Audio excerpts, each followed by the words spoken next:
بسم اللہ الرحمن الرحیم۔ السلام علیکم ورحمۃ اللہ وبرکاتہ۔ دوستو، آج کا جو ویڈیو ہے یہ حج اور عمرے پر جانے کے لیے ہے کہ اللہ جل شانہ انسان کو بار بار حج اور عمرے کی توفیق دے، اور ان کے پاس کوئی اسباب نہیں، کوئی وسائل نہیں۔ اللہ جل شانہ غیبی خزانوں سے وسائل پیدا کرے، اسباب پیدا کرے۔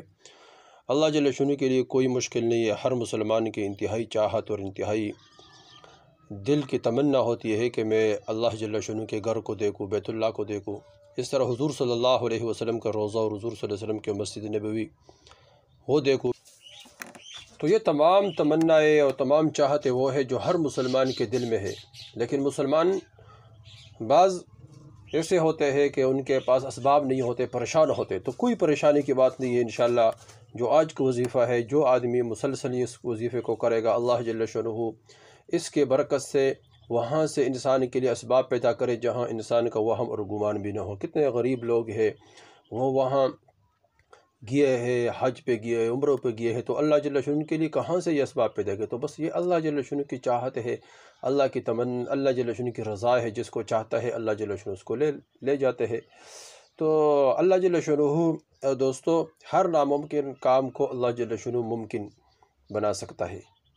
کوئی کام اللہ جل شانہ کی ناممکن نہیں ہے۔ جیسے کہ واقعات میں آتا ہے کہ بدر کے موقع پہ، جنگ بدر کے دن حضرت عکاشہ بن محصن رضی اللہ تعالیٰ عنہ کے ہاتھ میں تلوار ٹوٹ گئی، تو حضور صلی اللہ علیہ وسلم نے ان کے ہاتھ میں ایک ٹہنی دی، جو ان کے ہاتھ میں جاتے ہی وہ تلوار بن گئی۔ ابن سعد رحمۃ اللہ علیہ نے اپنے کتاب میں یہ واقعہ لکھا ہے، اور حیات صحابہ میں بھی ہے۔ مولانا یوسف رحمۃ اللہ نے بھی اس واقعے کو لکھا ہے، اور اس طرح فرمایا کہ خالد رضی اللہ عنہ کے پاس سے ایک آدمی گزر رہا تھا، تو اس کے ہاتھ میں ایک چیز تھا، مشک، اور اس مشک میں اس نے شراب بھرا ہوا جا رہا تھا۔ تو خالد رضی اللہ عنہ نے دعا کی کہ اللہ اس شراب سے شہد بنا دی، تو اللہ جل شانہ اس شراب سے شہد بنا دیا۔ ابن دنیا رحمۃ اللہ نے اس واقعہ کو لکھا ہے۔ تو دوستو یہ اللہ جل شانہ ناممکن کام کو ممکن بنا سکتا ہے۔ اللہ کے لیے کوئی مشکل نہیں ہے۔ ایک صحابی حضور صلی اللہ علیہ وسلم عوف بن مالک رضی اللہ عنہ حضور صلی اللہ علیہ وسلم کے پاس آئے کہ میرے بیٹا وہ کافروں کے قید میں ہے۔ حضور صلی اللہ علیہ وسلم نے فرمایا کہ اس کو عمل بتاؤ، لا حول ولا قوت الا باللہ، کثرت سے پڑھے، خود بھی پڑھے، ان کو بھی کسی قاصد کے ذریعے سے بتائے کہ وہ پڑھے۔ اس نے پڑھنا شروع کر دیا، اس کے ہاتھ میں جو ہتھکڑی ہے وہ ٹوٹ گئی، اور وہ آزاد ہو گیا، رہا ہو گیا، اور 100 اونٹ بھی ساتھ لے کر آئے۔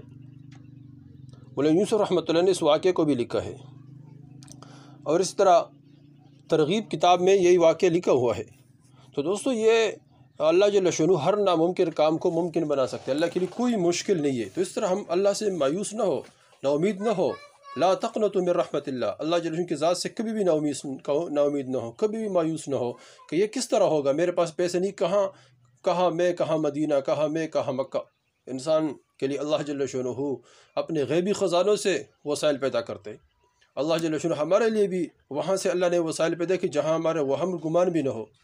ہم اللہ جل شانہ ہمیں توفیق دیا، بیت اللہ گئے، مسجد نبوی گئے، عمرہ کیا، تو اللہ جل شانہ وہاں سے بندوبست کرتا ہے جہاں انسان کا وہم اور گمان بھی نہ ہو، لیکن اعمال ہو، تڑف ہو، اور اس طرح کھڑن ہو، دل میں چاہت ہو، تو اللہ جل شانہ اس کے بقدر انسان کے لیے معاملات میں آسانیاں پیدا فرماتے اور اسباب پیدا کرتے ہیں۔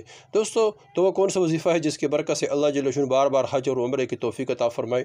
دوستو بہت آسان عمل ہے۔ کچھ اعمال ہم پچھلے ویڈیو میں بتا چکے ہیں، بہت اعمال بتائے، بہت آسان اعمال بھی ہے، تو وہ بھی دیکھ لیں۔ اور ایک عمل اس ویڈیو میں بھی ہے۔